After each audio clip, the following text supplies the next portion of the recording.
House. I am so glad to be with you today. We're going to get ready to do some worship, so why don't you stand up and we can sing some praises to God.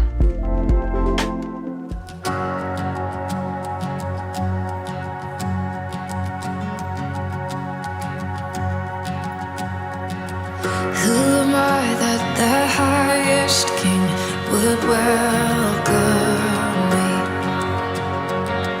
I was lost, but he brought me in. Oh, his love for me. Oh, his love for me. Who the sun sets free, oh, is free indeed. I'm a child of God, yes I am. Free at last, he has ransomed me. His grace runs deep. While I was a slave to sin, Jesus died for me. Yes, he died for me. Who the sun sets free, oh, is free indeed. I'm a child of God, yes I am.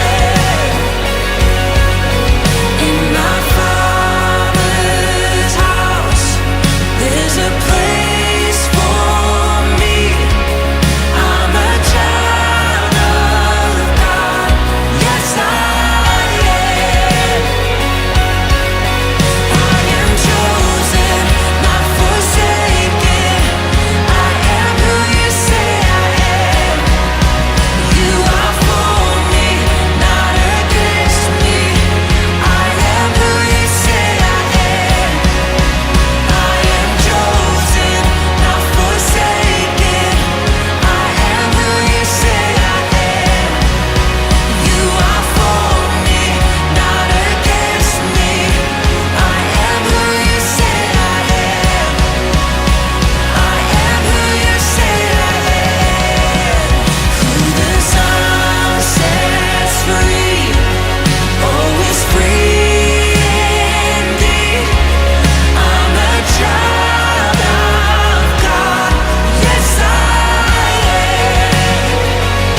love that song. It reminds us so much how God cares about us. So we're starting a brand new series, and it is called The Big Picture. And what we're gonna learn today is that even if we don't see the big picture, we actually make an impact on our families in our actions and our words. So we're gonna actually dive into the story of Joseph to see what this means. So let's check it out.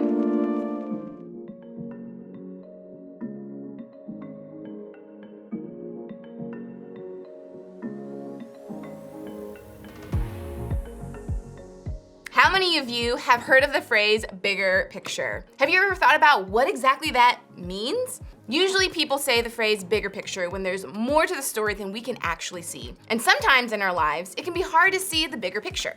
Take right now, for example. Right now, you might notice how good this place looks. Like how the furniture fits in with all the decorations and how it looks a little bit used but not so messy that it never gets cleaned. The truth is, we set this space up like 2 days ago, and you're just seeing what we want you to see. Behind the scenes, it becomes apparent that there's a lot of work and a lot of mess that goes into making you see what we really want you to see. If you could see the bigger picture, you'd realize just how unorganized a lot of this space is and kind of messy. It's not so picture perfect when you can see everything. When it comes to so many things in our lives, we have a tendency to focus on only one small part of what's happening. We don't always pay attention to what's going on behind the scenes. We tend to look at just one circumstance or one event or one detail and think about the way it's impacting us right now. And when we do that, we miss out on everything else that's happening around us. There's so much more we may not yet see. We're missing the bigger picture. I think this happens in a lot of areas of our lives. But the one we're gonna talk about today is our families. I know all of our families may be different from each other, but I think no matter what, we can all agree on this. When it comes to our families, we tend to think we're the main character in the story. Think about it. We'd rather have everyone else on our schedule of staying up late and sleeping in. We'd love it if family meals could have only the things we like to eat, like mac and cheese and pizza and cupcakes and ice cream and candy, and not things like broccoli and Brussels sprouts and fish and, did I say Brussels sprouts? I really don't like Brussels sprouts, right? We don't think twice when asking our parents to spend money on things like games and sneakers and concert tickets because those are things we want. Basically, without even realizing it, our actions say to our families that we want them to focus first on how we feel, what we need, and what they can do to make life look the way we want it to look. Maybe in your family, things are a little different. Maybe all the attention actually is focused on you. Your parents are all up in your business. They want to know every detail of your life. Your grades are the most important, your activities are the biggest deal, and your feelings are the top priority of the conversation. It's all about what you're doing, how you're feeling, and what you're thinking. And honestly, it's just too much. Your family is driving you crazy with all the questions and conversations and attention. And listen, I get it. That does sound like a lot. But can I just point out one thing? In this case, you too are looking at what's happening in your family in a way that's all about you. You're noticing only how all the attention is impacting you. You're not necessarily thinking about your parents' intentions.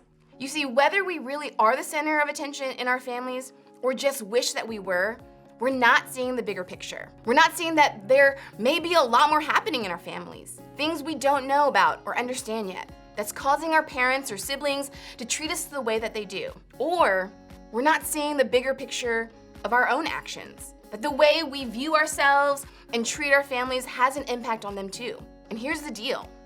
Missing that bigger picture can cause a lot of frustration and hurt within our families. These types of tricky family dynamics have been around for as long as there have been families. In fact, some of the craziest stories in the Bible are about this very topic, and trust me, these family stories are a lot crazier than any of us could even imagine. Today, we're gonna look at one guy in the Bible who found himself in the middle of a pretty crazy family situation.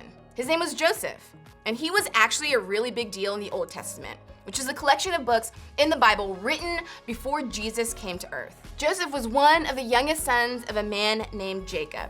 And Joseph had a lot of older brothers, like 10 of them. So we're talking a pretty big family here. Now, Joseph's family probably looked quite a bit different than this family we see here, because obviously they were real people and not cartoons, and there were 10 of them. But one thing that's true about all families, both back then and now, is that the relationships in them can be tricky. So that being said, let's take a look at what made some of the relationships in Joseph's family so tricky. Jacob loved Joseph more than any of his other children because Joseph had been born to him in his old age. So one day, Jacob had a special gift made for Joseph, a beautiful robe.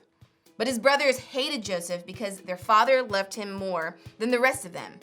They couldn't say a kind word to him. So basically, Jacob loved Joseph more than all of his other children, and he did nothing to hide it. Jacob could have just said, "Hey, other sons, Joseph, Lucky Charms with marshmallows," or just the marshmallow part, really. And you guys are Brussels sprouts. I don't know about you, but if I were one of Joseph's brothers, I'd be super jealous. It's like Jacob gave Joseph the nicest, most expensive headphones that money could buy, and the brothers, nothing. Can you see how this might create some tension in their family? Well, what happened next only made matters worse. Take a look. One night, Joseph had a dream, and when he told his brothers about it, they hated him more than ever. "Listen to this dream," he said. "We were out in the field tying up bundles of grain. Suddenly, my bundle stood up, and your bundles all gathered around and bowed low before mine." If this dream sounds a little weird to you, it's because it is. It was a symbol implying that one day, Joseph's brothers would bow down to him. If one of your siblings came to you with a crazy dream, you'd probably just roll your eyes and move on. It's just a dream. But in this culture, dreams were a much bigger deal. They were actually believed to be predictions of the future.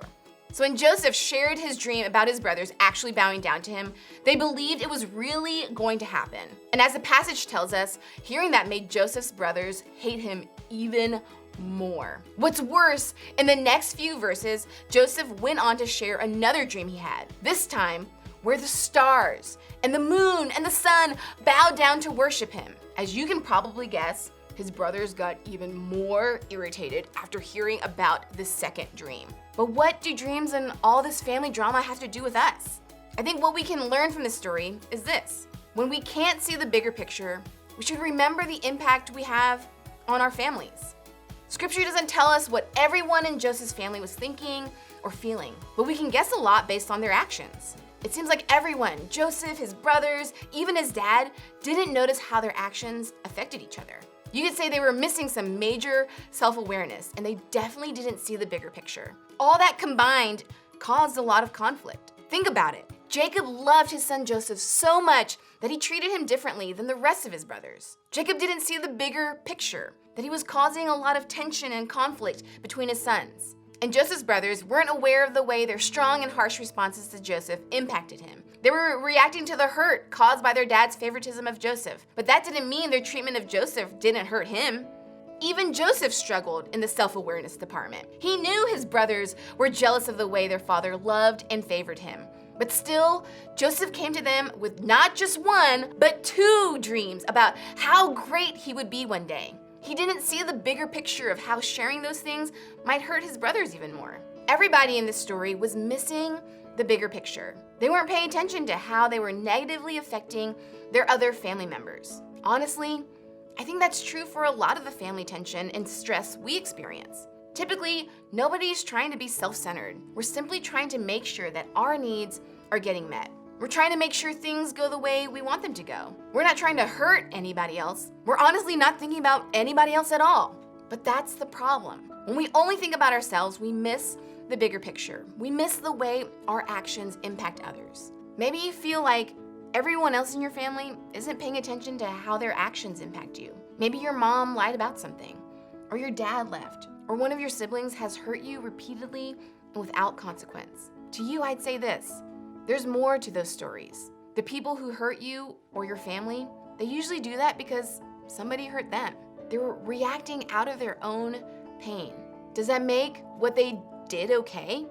Absolutely not. And I really encourage you to talk to someone you trust if you're being mistreated or harmed in some way. But it can help us see the bigger picture when it comes to the way we feel about them. Here's the point. When you can't see the bigger picture, remember the impact you have on your family. So many of us are hyper aware of the way our family affects us, but we're rarely aware of how we affect them. That's what happened with Joseph's story. And look how that turned out. Not so great. Everybody was upset. And as you'll see in later weeks, things got worse and worse before they got better. Instead of letting this be the story of our own families, we can flip the way we see what's happening. We can work on becoming more aware of how our words, actions, and behaviors impact our families. When you can't see the bigger picture, remember the impact you have on your family. So what does this actually look like? How do we start seeing the bigger picture when it comes to how our actions impact our families? First, be aware. I think we have to work on developing an accurate view of ourselves. We have to be aware of how our actions impact others. Start by asking yourself, how's the way I'm acting affecting my family? How can I put my family first? What do I need to give up or put aside to serve my family? How can I show up and love my family? What can I do to put my family needs before my own? Paying attention to how our actions affect others is hard. It's not always easy for us to see the way we're impacting other people. If you aren't sure, ask someone close to you for honest help. A small group leader, a parent, a friend, a sibling. Go to someone who knows you well and will speak the truth in love. Ask them to help you see something in yourself that maybe you can't see on your own. Second, take a step. Take one step to change that thing in yourself or to be more aware of the way it impacts others. Then choose a different response.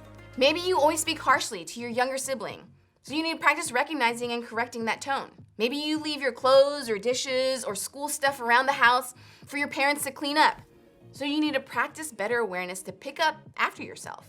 Or maybe you need to control your temper instead of blowing up at your family when you're tired or frustrated or mad or hungry. Whatever it is, pause and think about how you're affecting others. Look at how you're impacting the bigger picture and make a move to change it for the better. Remember, when you can't see the bigger picture, remember the impact you have on your family.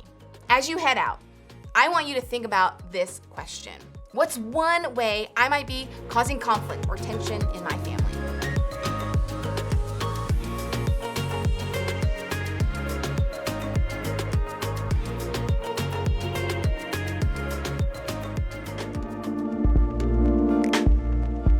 Wow, that was such a great story where we learned that our actions and our words can actually impact our family. We don't want to be the person who's focused so much on ourselves that we actually are missing what God wants to do through us. So I want you to take the time to download the activity sheet in the description below, and you can start thinking about how you impact those around you. And I'll see you guys next week.